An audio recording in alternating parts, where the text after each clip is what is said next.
아멘. 어두운 밤 지나고 동튼다라고 할렐루야 찬양대에서 가사로 하나님께 찬양을 올려드렸습니다. 우리도 하나님의 은혜의 그날이 멀지 않음을 믿고 오늘을 더욱더 기쁘고 감사함으로 성령의 인도하심 따라 살아가는 우리 모두가 되어줄 수 있기를 다시 한번 소망해 봅니다. 오늘은 오순절이 지나고 23번째 맞는 주일입니다. 성령 강림 지금을 기념하는 성령 강림 주일 이후 23번째 날이기도 하고요. 또 성령의 인도하심을 따라서 496년 전에 개혁교회가 시작되어지던 날이 또 그 개혁교회가 시작되어진 것을 기념하는 종교개혁 기념주일이기도 합니다. 성령은 우리가 이 세상을 살아가는 데 있어서 과연 무엇이 하나님의 뜻이며 어떻게 살아가는 것이 하나님의 목적하신 바에 합당한 삶의 모습인가에 대해서 가르쳐 주시는 분이 성령이시고 그렇게 우리들을 그 길로 인도하시는 분이 성령이시다 하는 것을 우리들은 다시 한번 이 종교개혁을 기념하는 주일에 생각해 볼 수 있어야 할 것입니다. 왜냐하면 종교개혁이라고 하는 것 또한 마찬가지로 그 시대 상황을 들어보았을 때 결코 하나님의 도우심, 성령의 인도하심이 아니고서는 결코 이루어질 수 없었던 그러한 참으로 역사적인 사건이었기 때문입니다. 그렇게 하나님으로부터 성령의 교통하심을 따라 쓰임받았던 많은 신앙의 선배들이 우리들에게는 있습니다. 해서 그렇게 그들은 역사 속에서 아름다운 빛을, 아름다운 이름을 드러내고 있는 사람들이 있는데 오늘 우리가 성경 본문에서 만나는 요시야라고 하는 사람 마찬가지로 그렇게 아주 역사 속에서 큰 빛을 아름답게 발하고 있는 사람 가운데 한 사람이다 하는 것입니다. 요시야라고 하는 사람은 이스라엘의 역사 가운데에서 마지막 왕 가운데 한 사람입니다. 요시야가 죽고 난 뒤에 그의 아들 셋이 임금이 되어지고요. 그의 손자가 또 임금이 되어지고 그렇게 하면서 이제 이스라엘은 그러니까 정확히 말씀드리면 남유다는 이제 역사 속에서 멸망하고 말게 된 것입니다. 해서 이 요시야 임금이 살던 이 시대에 우리들은 이제 히스기야나 이사야나 예레미야나 또 다니엘이나 에스겔이나 이제 이런 사람들을 이제 만나볼 수 있는 시대가 요 즈음이다라고 하는 것입니다. 했을 때에 이 요시야 임금의 이야기도 한편의 역사이고요. 오늘 우리가 생각하는 종교개혁을 이끌었던 루터라든가 깔벤이라든가 이런 사람들도 마찬가지로 역사의 한 부분을 차지하고 있는 사람들입니다. 그리고 우리들도 마찬가지로 우리들의 삶을 통하여서 우리들 개인적인 역사의 한 페이지를 오늘도 우리는 써 나아가고 있는 중이기도 합니다. 그리고 우리들은 마지막으로 예수님을 생각을 해보아야만 합니다. 예수님께서 사람들의 역사 속에서 어떻게 힘을 쓰시는 역사를 하셨던가. 이것을 우리들은 다시 한 번 더 생각해 볼 필요가 있을 것입니다. 왜 우리들이 역사를 생각해야 합니까? 온고이 지신이라고 했잖아요. 과거에 있었던 일들이 오늘 그대로 다시 반복되고 있거든요. 하기 때문에 과거에 있었던 일들을 잘 살펴보게 되면 그때의 우리의 선배들이 어떻게 행함으로써 실패했는지 그때 우리의 선배들이 어떻게 행함으로써 성공했는지를 살펴보면 그때와 비슷한 양상으로 오늘 우리들의 삶 가운데 일어나는 상황에 대해서도 우리들은 온고일지신 과거의 일들을 잘 살펴봄으로써 오늘 일어나는 일들에 대해서 우리가 지혜롭게 대처하면서 그때에 행했던 실수를 다시는 범하지 아니할 수 있는 이런 지혜로운 삶을 가능케 하는 것이기 때문에 우리들은 역사에 대해서 자세히 알아야만 하고 역사를 잘 살펴볼 수 있어야 되겠다 하는 것입니다. 했을 때에 우리들은 오늘 이 요시야라고 하는 임금의 역사를 잠깐 살펴보고자 합니다.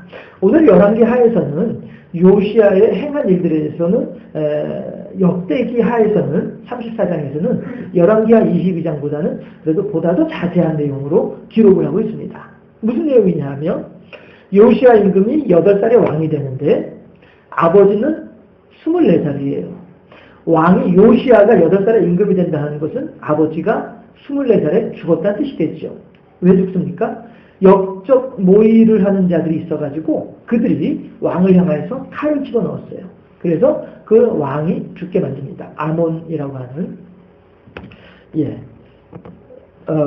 아몬이라고 하는 임금이 이제 그렇게 해서 이제 죽게 되는데 그 뒤에 이제 그의 아들 8살짜리 요시야가 임금이 되어지죠. 그랬을 때 생각을 해봅니다. 야, 그 8살 어린 나이에 아버지가 누군가에 의해서 죽게 되는 모습을, 죽게 되는 것을 경험을 하고 그 나이에 왕이 되면 얼마나 두려웠을까, 얼마나 무서웠을까 생각을 해봅니다. 그 어두운 시간을 요시야는 몇 년간을 거치느냐 하면 8년간을 거칩니다. 역대기하 34장을 보면 해서 16살이 되었을 때에 비로소 하나님을 알게 됩니다.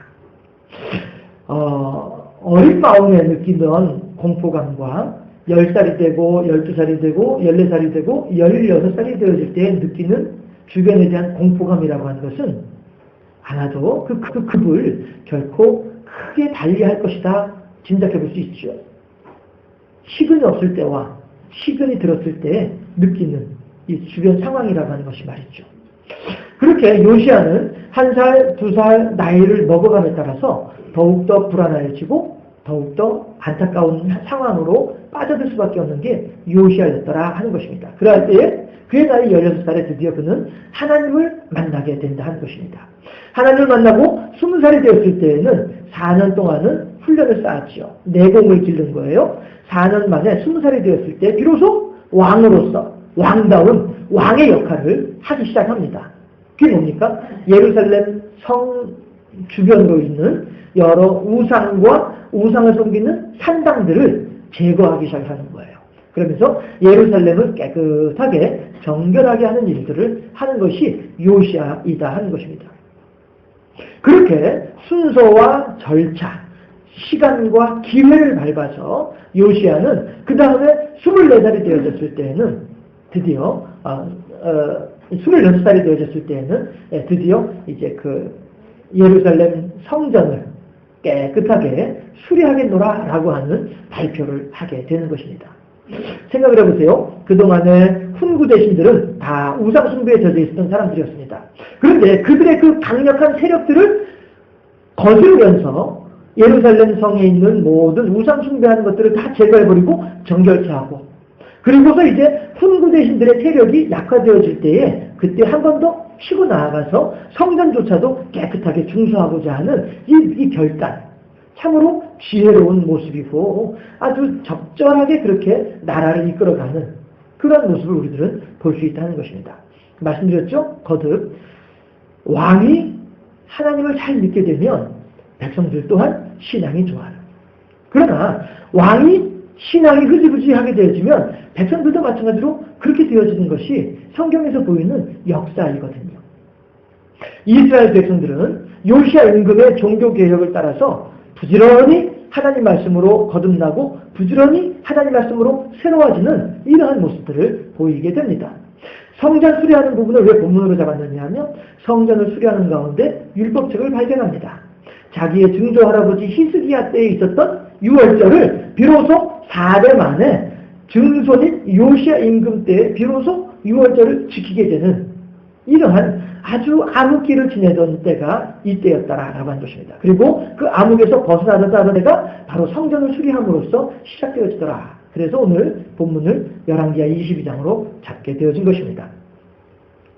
지금까지 사람들은 자기의 소견에 오른 대로 하나님을 섬기고 자기의 마음대로 이것이 하나님을 섬기는 예법으로 옳은 양 그렇게 내가 복음에 따라서 하나님을 섬기던 이러한 사람들이었는데 이제는 율법이라고 하는 기준을 가지고 이 기준에 맞추어서 하나님을 섬길 수 있도록 다시 말씀드려서 내 마음에 원하는 대로 하나님을 내 마음대로 이렇게 저렇게 막 흔드는 것이 아니라 하나님의 뜻 합당한 모습으로 나를 변화시켜 나아가는 이 하나님을 기준으로 삼는 이러한 합당한 모습을 볼 수가 있게 되는 것이 바로 이 요시야 임금의 성전 수리와 요시야 임금의 종교개혁이었더라 하는 것입니다. 그렇게 13년 동안 요시아는 나라를 하나님의 말씀으로 잘 다스리게 됩니다. 그리고 39살이 됐을 때 무기토 전투에서 전사함으로써 이스라엘 사람들의 종교개혁도 거기서 끝이 나고 말더라. 이것이 요시아 임금의 종교개혁의 역사입니다. 그러면 1917년 루터의 종교개혁의 시기로 한번 돌아보자면, 거슬러 올라와 보자면, 중세 천년의 기간 동안에 로마 가톨릭은 엄청난 권세를 자랑하고 있었습니다.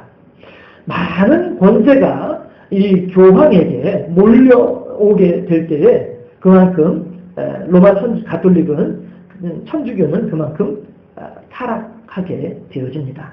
해서 가톨릭에 있는 계급에 따라서 우리가 그 계급조차도 깊이 알 필요는 없겠습니다만은 계급을 따라서 최고위에 있는 사람들부터 가장 지방 말단에 있는 마을의 사대들, 마을의 신부들조차도 하나같이 다 부패한 그런 모습들을 가지고 있는 것입니다. 해서 큰 계급을 가진 사람은 크게 부패하고 작은 계급을 가진 사람들은 작게 부패하는 이러한 일들이 있었던 것이죠. 군대 다녀오신 분들은 알죠. 소령, 중령, 대령은 무슨 도둑놈 이렇게 하면서 그런 노래 우리가 불렀었잖아요. 불쌍하다 김일병은 하면서 무슨 도둑놈 이렇게 하는 그런 노래가 있었잖아요. 이런 것처럼 로마 가톨릭이 그렇게 각각에 따라서 다 나름대로의 방법과 나름대로의 권세를 가지고 부정과 부패 가운데 빠져 있었던 시대가 이 1517년 이 당시였더라라고 하는 것입니다. 그 중에서도 그 부정과 부패에 백미를 찍었던 것이 뭐냐면 면죄부 판매예요.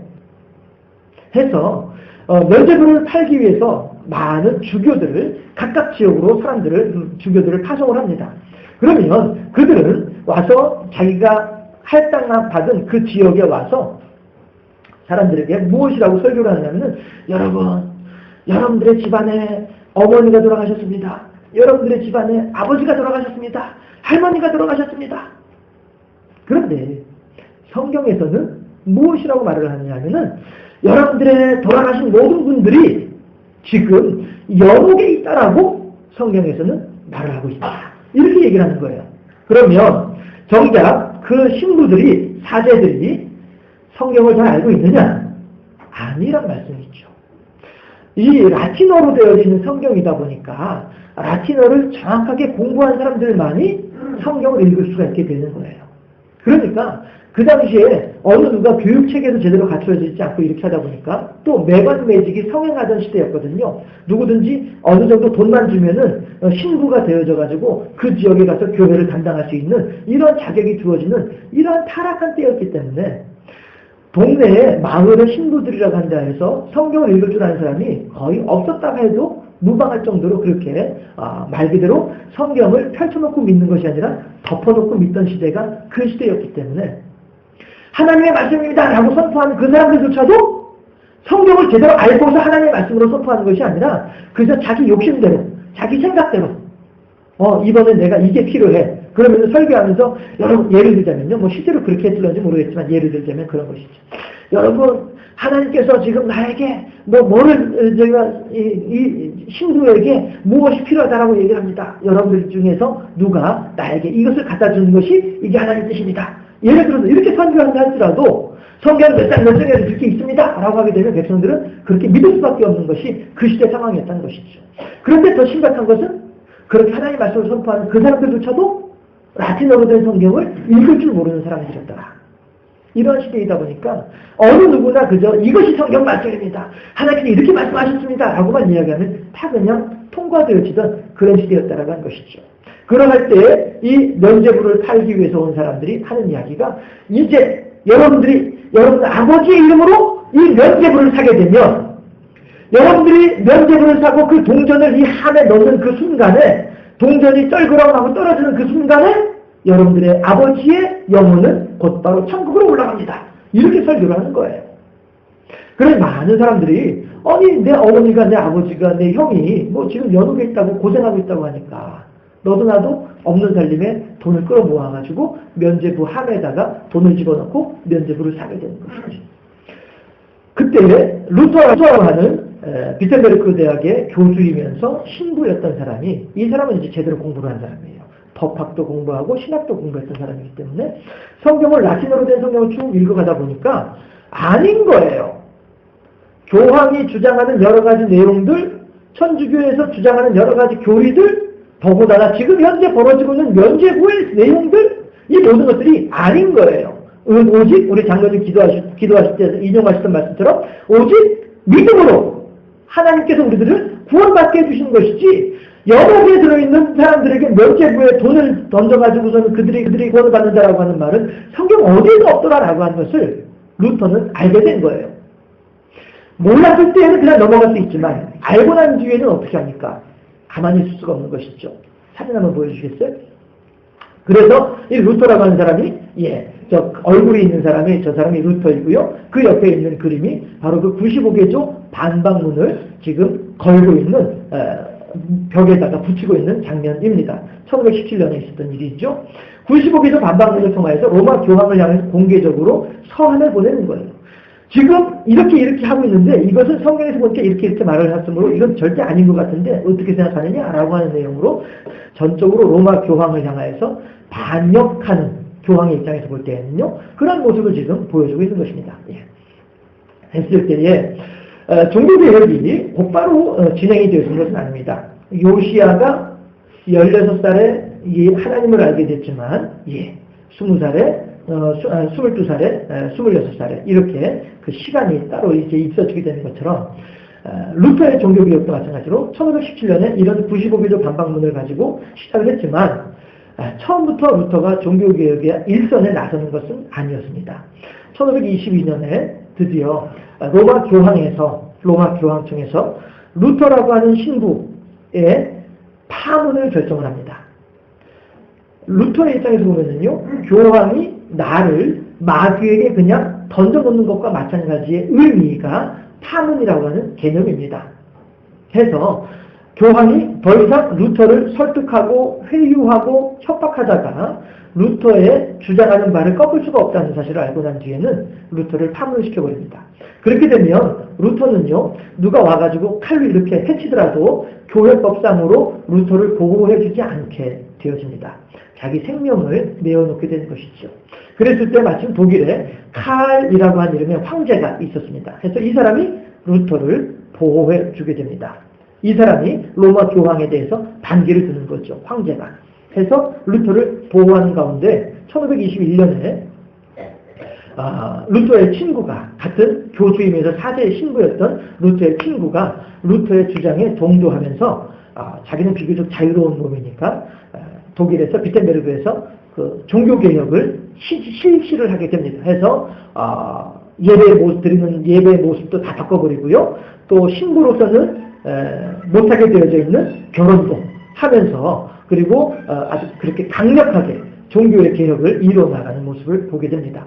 하다 보니까 사람들이 막 우후죽순으로 일어나면서 막 서로 간에 내가 개혁자다, 내가 하나님 계시를 받았다 막 하면서 혼자 패치게 되거든요. 그러니까 칼 형제가 루터에게 당신 이러면 도저히 안 되겠다. 이제 당신이 생명이 위험하다 할지라도 전면에 나서서 이 사람들의 종교개혁을 제대로 좀 지도를 해줘야 되겠다. 이렇게 해서 1522년도부터 루터가 본격적으로 종교개혁의 지도자로 나서게 되는 것이, 이렇게 돼서 이제 오늘날의 교회가 되어지는데, 한 가지 아쉬운 것은 뭐냐면 루터는 출신이 천주교 신부 출신이기 때문에 천주교의 기본적인 틀은 그대로 상당 부분 가지고 오게 됩니다. 해서 루터파가 그래도 생겨난 이제 루터파 교회가 요즘에 이제 모습으로 있고요. 아주 많은 부분이 천주교와 이렇게 겹쳐지는 그런 내용들을 가지고 있습니다. 그러나 반면에 오늘날 우리가 속해 있는 장로교단의 모습을 갖춘 사람이 깔뱅이라고 하는 어른인데, 이 어른은 1537년에 스위스의 제네바라고 하는 도시에서 한 10,000여 명 정도 모여있는 도시였었는데요. 이 도시에서 파렐이라고 하는 사람이 그 도시의 지도자예요.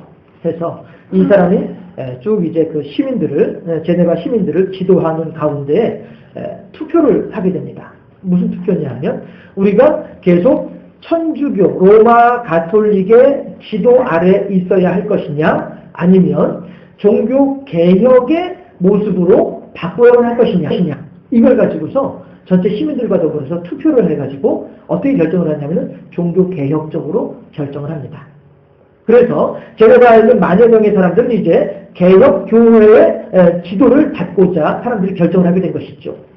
하고서 파렐이 누구를 초빙을 하느냐 하면 이 깔뱅을 초빙을 합니다. 해서 당신 와가지고 우리 제네바 시를 이렇게 어떤 신의 도성으로 좀 잘 좀 이끌어 주시길 바랍니다. 하는 거예요. 이게 1537년도의 일인데, 그게 이제 여러 이제 우여곡절들이 있었습니다. 시의회와 루터와의 어떤 관계가 안 좋아서 여러 가지 우여곡절이 있다가 1542년도에 비로소 깔뱅에 요구하는 교회법들을 제네바 시의회에서 수용을 해서 그렇게 해서 이제 루터가 깔뱅이 본격적으로 제네바에 들어가서 이제 제네바 시를 종교 개혁의 모습으로 이렇게 이끌어가면서 그 제네바 시 자체를 그렇게 지도하면서 오늘날 장로교단의 그 기틀을 만들게 된 이런 역사가 있습니다.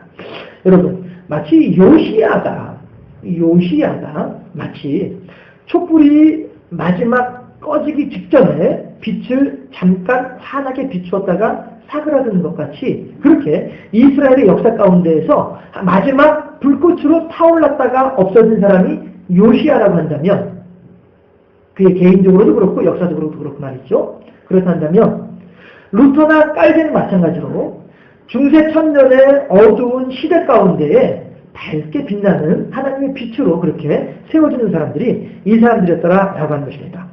그런데 요시야도 그렇고 루터도 그렇고 그들이 종교의 개혁을 이루는 근간이 되는 게 무엇이죠? 오직 말씀으로, 솔리 스크립트라라고 하는 이 깔뱅의 루터의 주장하는 것처럼 오직 성경 말씀에 맞추어서 성경에 입각해서 이 신앙을 세우려고 하는 자세가, 요시야도 율법을 발견함으로써 종교의 개혁을 완성하게 되고 루터도 성경을 통하여서 이들이 잘못된 부분들을 알게 되어지는 것처럼 그렇게 하나님의 말씀이 그 종교개혁의 기초를 이루고 있더라 하는 것입니다. 우리 연말에 사상누각이라고 하는 말이 있습니다. 아무리 근사한 집이라도 모래 위에 짓게 되면 금방 무너지고 만다는 뜻이죠. 요시야는 8살에 아버지가 24살의 젊은 나이에 단어자의 칼에 죽는 모습을 죽임당하는 것을 경험했습니다. 그리고 그 두려움과 어려움을 위로해주는 분이 하나님이셨더라 하는 것입니다. 그리고 그가 드디어 예루살렘의 왕으로서 20살이 되던 그 해부터 이제 종교의 개혁을 시작을 하게 되는데, 그 일이 바로 예루살렘을 중심으로 우상을 숭배하는 모든 제단을 회파하고 영적으로 깨끗하게 만드는 일이었더라고 한다면, 루터나 깔뱅의 종교개혁 마찬가지로 백성들이 권세를 가진 로마 가톨릭의 권세를 가진 사람들에 의해서 속임을 당하고 괴로움을 당하는 이것이 이제 그게 다 달해 있을 때에 백성을 하나님께서 위로를 해주시더라 하는 것입니다.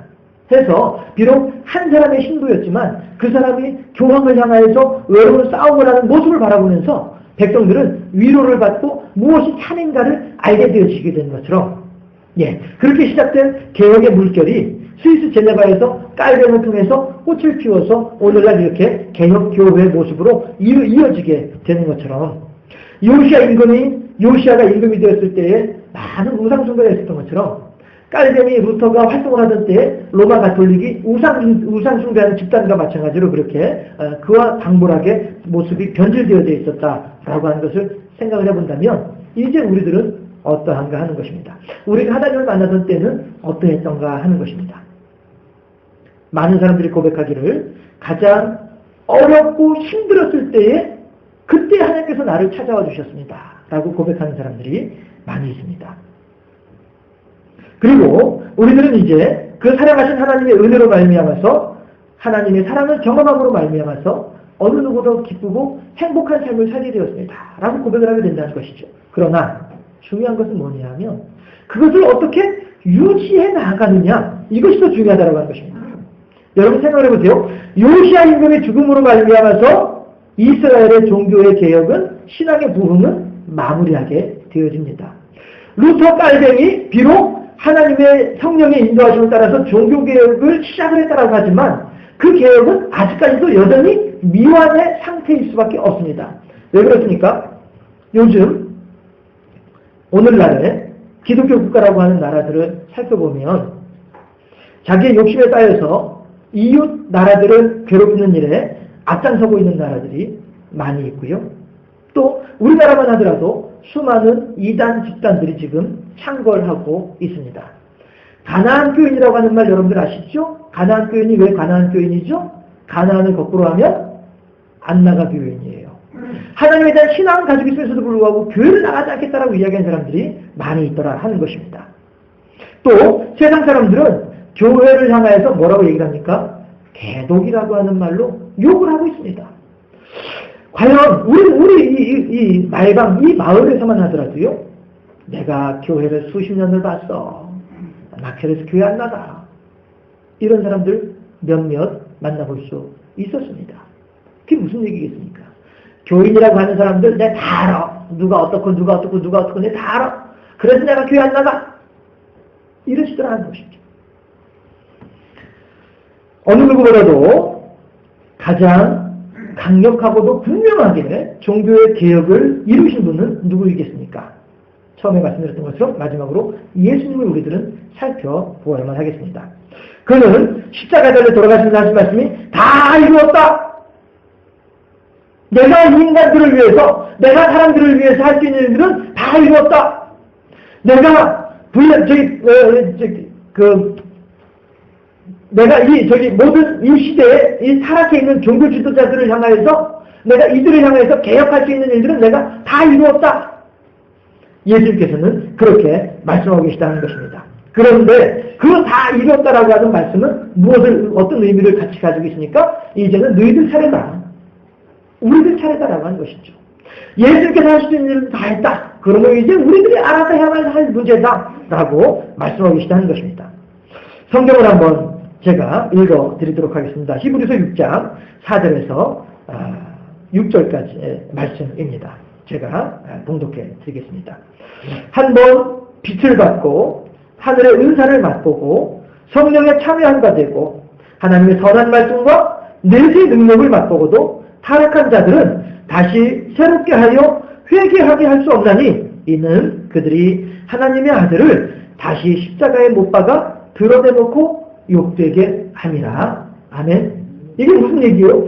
하나님께서 우리들을 향한 구원의 역사를 다 이루어 오셨다고 하는 것이에요. 그런데 그 하나님의 구원의 역사를 받아들이는 우리들이 어떻게 받아들이고 있느냐? 이것을 지금 묻고 계시는 거예요. 너 어떻게 할래? 돼지에게 진주를 던져주지 말라고 하시는 예수님의 중요한 정부의 말씀을 우리들은 오히려 우리들을 향한 말씀으로 받아들여야 한다고 하는 것입니다. 과연 내가 예수 그리스도의 피 묻은 십자가를 하나님의 말씀을 돼지로서 진주를 만나고 있는 것인지 아니면 밭을 기경하다가 보물을 발견한 농부와 같은 마음으로 하나님의 말씀을 대하고 있는지 이제 오늘 우리들의 책임이다라고 하는 것을 예수님께서 다 이뤘다라고 하는 말씀 속에서 하고 계시다는 것입니다. 받은 바의 일을 어떻게 인지하느냐 이것은 우리들의 책임이다라고 하는 것입니다. 우리가 첫사랑의 뜨거움을 잃어버리는 그 순간에 우리의 심령에는 오늘 새로운 종교개혁을 요구하는 그 시점이다라고 하는 것을 우리가 알아야만 하겠다는 것입니다. 우리가 하나님의 뜻이 아닌 나의 욕심을 앞세우는 그 순간이 바로 무엇보다도 어른적으로라도 내 안에서의 종교개혁이 필요하다라고 하는 순간이 된다는 것입니다. 어디 우상 숭배하는 곳으로 가는 것만이 문제가 아닙니다. 아직까지도 술과 담배를 끊지 못해서가 문제가 아니라는 것입니다.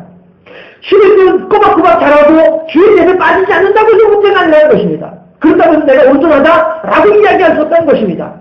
내가 이러한 신앙인인데 내가 무슨 개혁이 필요하겠느냐라고 이야기하는 그 순간이 바로 그의 신령 속에는 하나님의 종교의 개혁이 요구되어지는 그 순간이다라고 하는 것입니다. 오늘도 마귀는 교묘한 술소와 괴계로 우리의 심령을 좀먹고 있습니다. 마귀가 사용하는 방법이 뭐겠습니까? 욕심이라고 하는 방법을 사용합니다. 교만이라고 하는 방법을 사용을 합니다. 다른 사람들이 한마디 했을 때 새초롬해지는 연약한 심령이라고 하는 방법을 사용을 하고 있습니다. 내가 이렇게 하는데 사람들이 알아주지 못한다라고 했을 때 서운해하는 그 부족한 심령으로 우리들을 게 마귀는 역사하고 있더라라고 하는 것입니다. 마귀의 교묘한 술수와 이 사기 앞에서 우리들은 꼼짝없이 당하고 있더라라고 하는 것입니다. 마치 중세시대의 백성들과 같이. 어찌 해야만 할까요? 우리들은 오직 솔리 스크립트라, 하나님의 말씀으로 돌아가야 되겠다는 것입니다. 요시아가 율법책을 발견함으로써 무엇을 느낄 수 있었습니다. 루터가 종교의 이론 가운데 로마 교황청의 잘못된 것을 발견할 수 있었습니다. 예수님께서 우리들에게 하신 말씀이 다 이루었다라고 말씀하고 계십니다. 이 성경 말씀을 통해서 우리들은 하나님의 우리들에게 하신 선하시고 된 뜻을 발견할 수 있을 것이고, 성경 말씀에 비추어서 나의 신앙을 돌아보게 될 때에 아울러 과연 내가 하나님 앞에서 이 무익한 죄인이 어찌하오리까 고백할 수밖에 없는 연약한 심령으로 되어질 때에 그 심령이야말로 중단하지 아니하는, 정죄하지 아니하는 종교의 개혁의 대열에 동참하는 신앙인이 되어질 것이고, 그렇게 날마다 베레아 사람들처럼 주의 말씀이 참으로 그런가 한가 하여 날마다 상고하는 가운데 나의 마음을, 나의 심령을, 나의 신앙의 관을 바꿔 나아가며 보다 더 하나님께 합당한 모습으로 변화되어지고 성숙되어지고자 하는 그 개혁의 물결에 같이 올라가 있는 그 사람들이야말로 하나님께 합당한 모습으로 세워지는 사람들이 될 것이고, 이만하면 됐지 라고 여기는 그 순간이 바로 우리들에게는 개혁이 필요한 순간이다 라고 하는 사실을 마음에 깊이 새기실 수 있기를 바랍니다. 우리는 오직 말씀으로 돌아가야 합니다. 성경에서 밝히 드러난 하나님의 뜻을 온전히 깨달아 알아서 과연 내가 하고 있는 일이 제대로 하고 있는 일인지 끊임없이 점검하고 살펴보는 겸손한 자세가 필요하다는 것입니다. 그때 한 번 있었던 종교개혁이 아니고 끊임없이 우리의 심령 속에서 거듭되고 반복되는 회개와 결단으로 우리의 삶 속에서 중단 없는 종교개혁이 이루어지게 될 때에, 그러할 때 비로소 우리들은 하나님을 향하여서 기뻐하실 만한 살아있는 예배를 드리며 영광을 돌려드리는 귀한 하나님의 사람으로 세워질 것을 믿고, 우리들의 삶 속에서 요시아가 그랬듯이, 루터 칼뱅이 그랬듯이 늘 하나님의 말씀을 내 마음속에 새기고 나의 삶의 모습을 하나님의 말씀에 비추어서 변화시켜 나아갈 수 있는 끊임없는 개혁의 대열에 동참하는 복되고 아름다운 우리 모두가 되어줄 수 있기를 주님의 이름으로 축원합니다. 기도하겠습니다. 아버지 하나님, 요시아 임금은 하나님을 향한 열심의 마음을 간직하고 있을 때에 그 어느 누구보다도 어두운 시절에 하나님을 만나고 그 하나님의 베푸르신 은혜와 사랑으로 말미암아 하나님을 향한 열심의 마음을 간직하고 있을 때에 율법을 발견함으로 비로소 하나님께 6월절에 예배를 드리게 된 것을 우리들은 알고 있습니다. 루터와 칼뱅 또한 시대적으로 가장 어두운 때에 하나님의 말씀 하나만을 가지고 거대한 세력에 맞서 싸움으로써 우리들에게 하나님의 밝은 빛을 전달하는 데 귀히 쓰임받았던 인물인 것을 우리들은 또한 알고 있습니다. 예수 그리스도께서는 그 모든 일들에 대하여 가장 완벽하게 모든 일들을 이루어 주셨고, 그 모든 이루신 내용들이 성경에 그대로 기록되어져 있음을 또한 우리들은 믿고 있습니다.